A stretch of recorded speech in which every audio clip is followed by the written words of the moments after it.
and welcome back on this week's episode of the Broken Kid Podcast. Today I'm going to be telling the tragic story of when I lost my job and how I'm going to find a way to equate this into something that's much more tragic than it really is. So in other words, I'm going to be like a millennial and come on here and complain.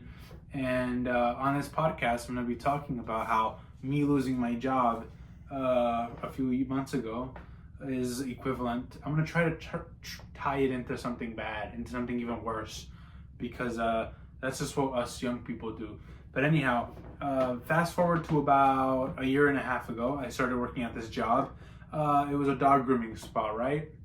And essentially I was a receptionist there, and I would take order. I would like pick up the calls, make appointments, be nice, and I had to listen to old people bitch, and I had to just take it. And it was kind of like being a secretary for Harvey Weinstein. And see, I just did it right there.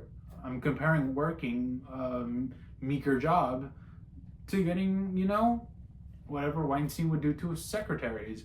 So let's just see how many times we can do that in this video. And anyhow, about a year goes by. So now I've been here for a year, but the company has been doing bad. It's been going through a slow season. We haven't been getting as much dogs. And we're a part of, we had been a part of 7 other companies. So, we were owned by a bigger company. So the lady decides it's a good idea to offer $50,000 to buy the company. That wasn't in that good of a condition. It didn't have the state-of-the-art stuff. Things were falling apart. But maybe it was a good decision. But she took the $50K from her husband's layoff. That was 6 months worth of pay. And decided to buy the place. And when she offered the lady the offer, the lady was like, "Of course, we'll take your $50K." So she put down like a $6K deposit.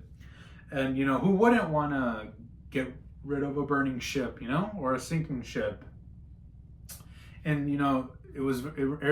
I felt like in that moment I was like Jack on the Titanic, which it was just so sad because I remember feeling like I was there was just not going to be enough room for me on that door.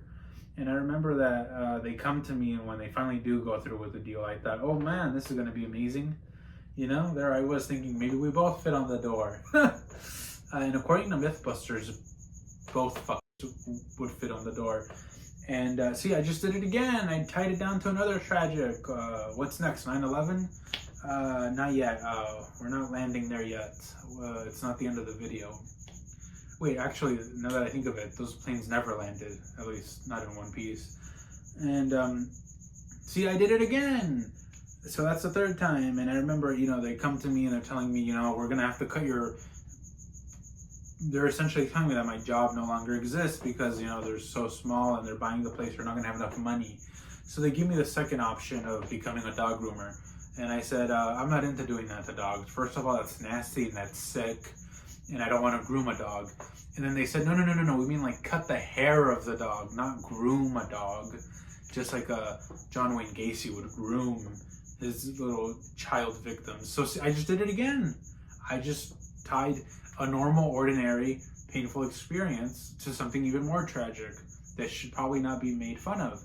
But here I am making fun of a pedophile serial killer clown, mother. And it felt like in that moment, within 2 weeks of them, like within a week, they were telling me that I wasn't going to lose my job and this and that. And then they're like, never mind. And they take it away like that. And it felt like I was, like my gown was ripped off. Like I was in a room with Bill Cosby after having 1 too many drinks, when in reality I only had 2. But what it was the Rufalin.